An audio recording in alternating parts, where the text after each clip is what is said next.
On va commencer cette première partie du cours avec le passage en revue des notions de base.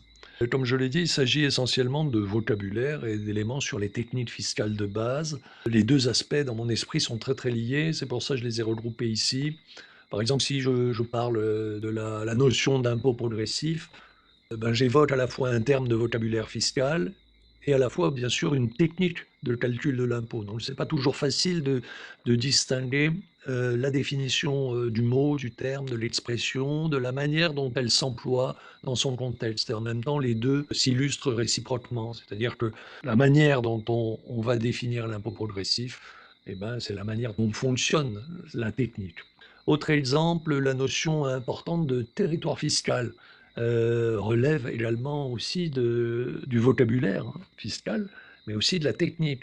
On verra ça ensemble, de même que la notion de recouvrement s'appuie à la fois sur le vocabulaire fiscal et de la technique fiscale. Puisqu'on a vu que la fiscalité, ce qui est en rapport euh, ou ce qui concerne l'impôt, on va commencer par les bases, avec la définition de l'impôt et l'examen de ce que j'appellerais la portée positive et la portée négative de cette définition. Puis on verra aussi le rôle de l'impôt qu'on a déjà un tout petit peu évoqué en introduction, mais je vais y revenir. Alors, premier aspect, définition de l'impôt. Alors, il n'y a pas de définition légale de l'impôt. Alors, vous allez me dire, bon, ça commence mal, ok. On a déjà vu donc qu'il n'y avait pas de définition légale et générale ou même fiscale de l'entreprise. Et maintenant, on découvre qu'il n'y a pas non plus de définition légale de l'impôt. Ça semble un cours qui est mal parti. Et en tout cas, ça semble compliqué en apparence, du moins, peut-être dans la réalité aussi, un peu la présentation et l'étude de la fiscalité des entreprises. Si on ne sait pas ce que c'est l'impôt, si on ne sait pas ce que c'est, si on n'a pas de définition des entreprises, la fiscalité des entreprises va peut-être poser problème. En fait, on va le voir ensemble, pas vraiment, pour plusieurs raisons. Mais je reviens d'abord sur cet aspect d'absence de définition légale. D'abord, qu'est-ce que ça signifie qu'il n'y a pas de définition légale? Alors, ça veut dire que vous ne trouverez pas dans un code ou dans une loi une définition de la notion d'impôt. Autrement dit, aucun code ou aucune loi ne répondent à la question qu'est-ce qu'un impôt? Alors, curieusement, dans notre système juridique si bien construit et logique, ce type d'absence est finalement assez fréquent. Par exemple, on a parlé dans l'introduction rapidement des personnes physiques, notamment en évoquant l'IRPP, impôt sur le revenu des personnes physiques. Mais il n'y a pas de définition légale et générale des personnes physiques en droit. Tout le monde sait reconnaître une personne physique, mais il n'y a pas de définition légale et générale dans un code ou une loi des personnes physiques. Et les exemples de ce type sont très nombreux et assez paradoxaux en droit français. Et là aussi, on retrouve, je dirais, les aspects de droit et les aspects de fiscalité. Je dirais que c'est encore pire en matière de fiscalité, mais pas vraiment. Mais voyons ça. On pense à juste titre qu'une loi doit d'abord définir les choses auxquelles elle se rapporte et ensuite traiter ces choses.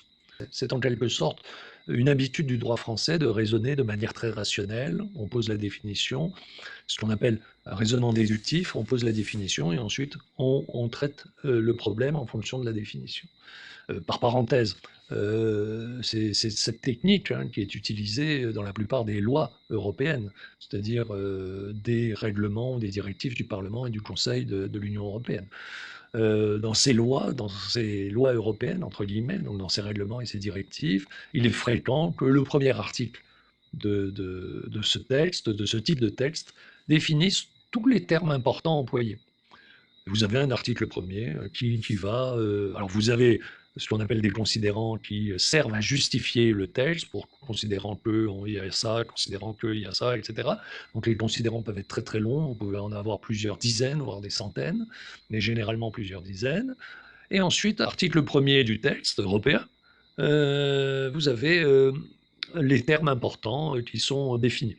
Alors cette technique juridique se comprend d'une certaine manière pour légiférer au niveau de 27 ou 28 États qui pour des raisons, historiques, juridiques, évidentes, des raisons de langue aussi et de système, ne donnent pas nécessairement le même sens aux mots. Mais donc je ferme la parenthèse en disant que le fait d'avoir cette démarche déductive, c'est pas idiot, hein, oui, ça se fait, on définit d'abord et on agit après. En droit français, c'est pas le cas. En tout cas, c'est pas toujours le cas. Et curieusement, et là aussi, je réutilise l'expression de paradoxe. Curieusement, on a l'impression que plus la notion est fondamentale, plus elle est importante, autrement dit, plus elle sert de base à la constitution d'autres notions, moins elle est définie. On disait à l'instant qu'il n'y avait pas, par exemple, de définition légale de la personne physique, mais il n'y a pas non plus de définition légale de l'être humain, de la personne vivante, de la personne décédée, de la personne morale, de l'animal, etc., etc., etc. Donc vous voyez que on n'a pas, on l'a vu, de définition de l'entreprise, on n'a pas de définition de l'impôt. Donc on est dans quelque chose qui se fait dans notre droit et qui paraît étrange. Alors, est-ce que ça pose problème, docteur? Je dirais, ben oui et non. Alors rapidement, alors c'est important hein, de cadrer les choses, mais j'aime bien aussi l'aspect anecdotique. Alors oui, c'est important, ça peut poser problème parce que l'absence de définition légale et générale de l'impôt en particulier, hein, puisque c'est ce dont on parle, n'est pas logique en droit où il est habituel, on s'est habitué en tout cas à poser les principes et à développer un système cohérent avec et à partir de ces principes. Par exemple, dans ce cours et dans ce diaporama, on va parler de la fiscalité, qui est ce qui se rapporte à l'impôt. Eh ben, qu'est-ce que je fais tout de suite ensemble? Qu'est-ce que nous faisons? Ben, on commence par définir l'impôt. Si ça n'avait pas été le cas, ben, j'aurais pu vous parler peut-être des minutes et des minutes, voire des heures de l'impôt, et à aucun moment vous n'auriez eu de définition de l'impôt. Bon, c'est pas très très logique. À l'inverse, on peut dire que ça ne pose pas nécessairement problème. Non, l'absence de définition ne pose pas trop de problèmes. C'est l'option finalement qu'on va retenir ici. Alors pourquoi? Ben, deux aspects j'évoque avec vous. Pratiquement, on n'a jamais vu quelqu'un refuser de payer ses impôts en disant à l'État: «Et vous, vous n'avez jamais défini dans le code général des impôts ce qu'était un impôt, donc je ne le paye pas». Ça ne se passe pas comme ça. Et pourquoi ça ne se passe pas comme ça? Eh ben, pour un deuxième aspect, c'est qu'en droit, on a un joker dans ce type de situation. C'est pour ça que le droit est intéressant en tant qu'outil, hein, même si la fiscalité n'est pas à proprement parler du droit, je reviens là-dessus, la fiscalité utilise le droit et c'est pas un hasard. Eh bien, en droit, on utilise ce qu'on appelle les notions standards. Et ces notions standards dépannent dans beaucoup de cas. Ça couvre des choses ou des comportements qui ne sont pas définis légalement, donc par les lois et les codes, mais que tout le monde reconnaît par l'habitude ou la pratique dans un lieu ou une époque donnée. Par exemple, bien que la mort ne soit pas définie dans le code pénal, par exemple, ou dans le code civil, on ne dit pas ce que c'est un mort. On dit, ben, on peut évoquer la personne décédée, on peut évoquer le mort, on peut parler de lui, mais à aucun moment on ne définit substantiellement ce que c'est un mort. À partir de quand on est mort?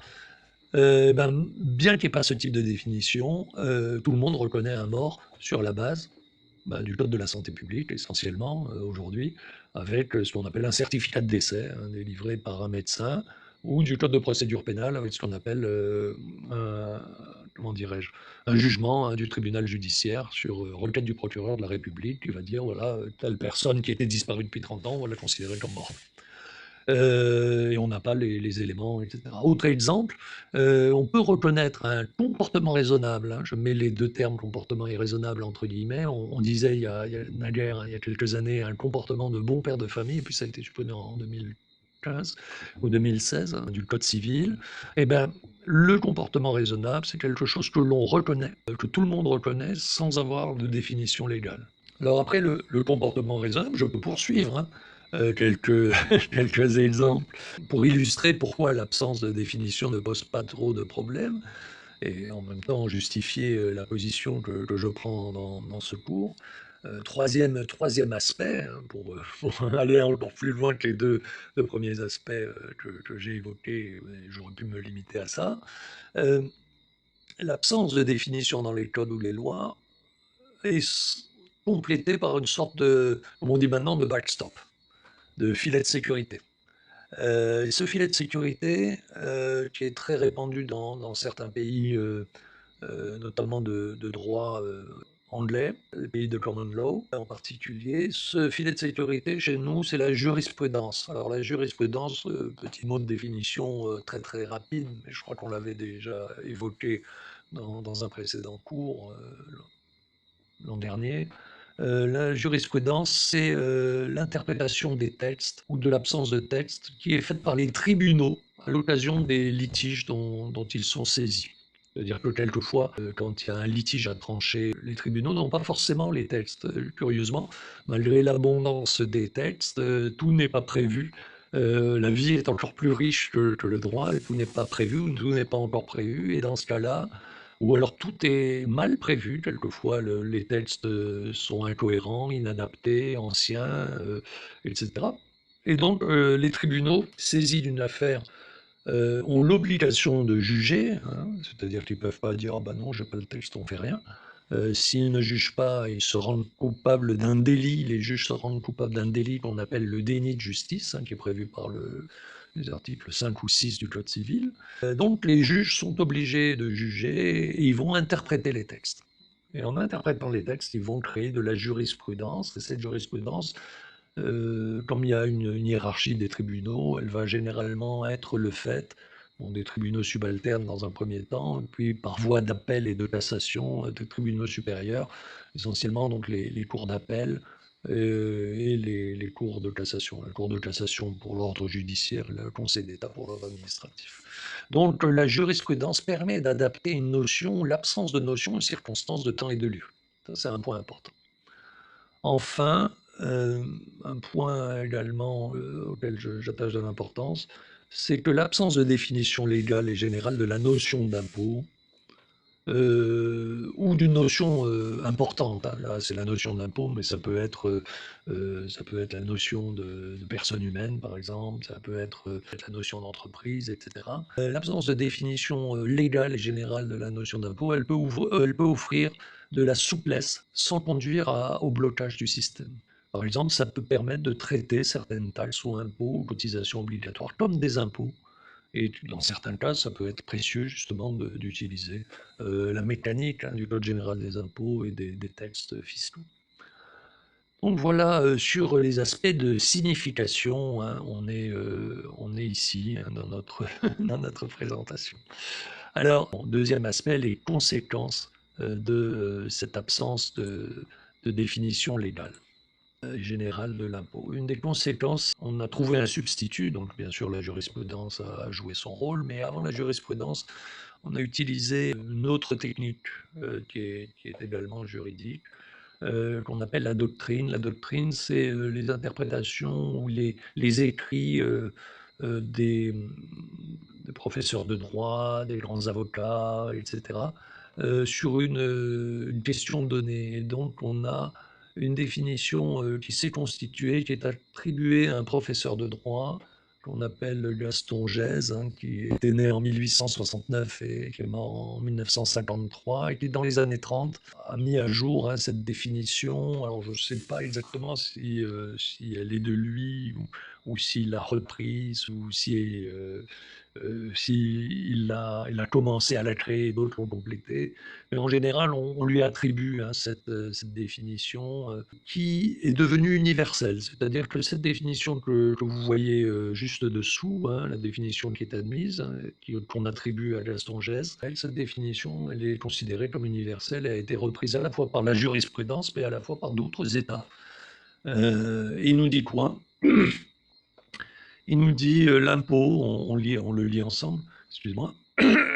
L'impôt est une prestation pécuniaire, requise des membres d'une collectivité, perçue par voie d'autorité, à titre définitif et sans contrepartie directe. On va voir le contenu. Alors j'ai souligné, hein, dans la diapo les aspects qu'on va revoir, parce que ça constitue, la base de la définition, et on va retrouver, souvent, cet aspect-là, notamment dans les contrôles. Je veux dire, bon, OK.